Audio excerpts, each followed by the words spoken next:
కర్నూలు జిల్లా కొడుమూరులో పత్తి రైతులకు ఆధునిక పద్ధతులపై అవగాహన సదస్సు నిర్వహించారు. భారీ సంస్థ ఆధ్వర్యంలో నిర్వహించిన ఈ కార్యక్రమంలో జాయింట్ కలెక్టర్ నవ్య ముఖ్య అతిథిగా పాల్గొన్నారు. బీటీ టెక్నాలజీ ద్వారా ఏ విధంగా విదేశాల్లో పత్తి సాగు చేస్తున్నారో మనం కూడా ఆధునిక వ్యవసాయ పద్ధతుల ద్వారా సాగు చేయాలన్నారు. అలా చేస్తే కర్నూలు పత్తికి గుర్తింపు వస్తోందని వెల్లడించారు. రైతులకు వ్యవసాయం లాభసాటిగా ఉండాలని, ఖర్చులు తగ్గి ఆదాయం సాధించాలని పిలుపునిచ్చారు.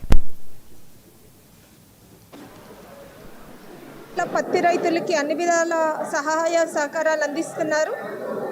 వాళ్ళు ఇప్పుడు పీపీ కిట్స్, అలాగే ట్రైనింగ్ ప్రోగ్రామ్స్, ప్రిజర్వ్ చేసుకోవడానికి బ్యాగ్స్, తర్వాత ట్రాన్స్పోర్ట్ చేసేటప్పుడు తీసుకోవాల్సిన జాగ్రత్తలు అన్నీ కూడా ఎండ్ టు ఎండ్ ఒక పత్తి రైతు తీసుకోవాల్సిన ప్రతి జాగ్రత్తని కూడా వాళ్ళు వివరంగా వాళ్ళకి ట్రైనింగ్స్ ద్వారా చెప్పడం పత్తి రైతుకు ఎంతో ఉపయోగకరంగా ఉంటుంది. దీనివల్ల వాళ్ళ దిగుబడి పెరుగుతుంది, పత్తి నాణ్యత పెరుగుతుంది, ఖర్చు తగ్గుతుంది, అలాగే ఆదాయం మరింతగా పెరిగే అవకాశం ఉంది.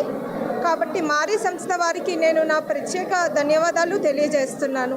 అలాగే పత్తి రైతులు ఈ ట్రైనింగ్స్లో నేర్చుకున్న సూచనలన్నీ కూడా అవలంబించే విధంగా అగ్రికల్చర్ డిపార్ట్మెంట్ వాళ్ళు ఎప్పటికప్పుడు మానిటర్ చేయాలి, హ్యాండ్ హోల్డ్ చేయాలి అని కూడా సూచిస్తున్నా. సో దట్ ఈ మారీ ప్రాజెక్ట్, బెటర్ కాటన్ ప్రాజెక్ట్ మన కర్నూలు జిల్లాలో ప్రాపర్గా ఇంప్లిమెంట్ అయ్యే విధంగా చర్యలు తీసుకోవాలి.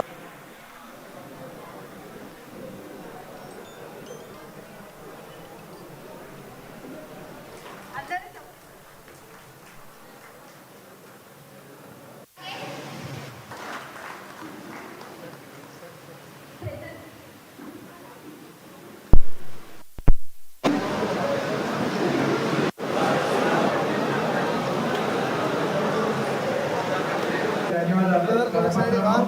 ఈ జాగ్రత్తలు తీసుకోకుండా పురుగు మందులు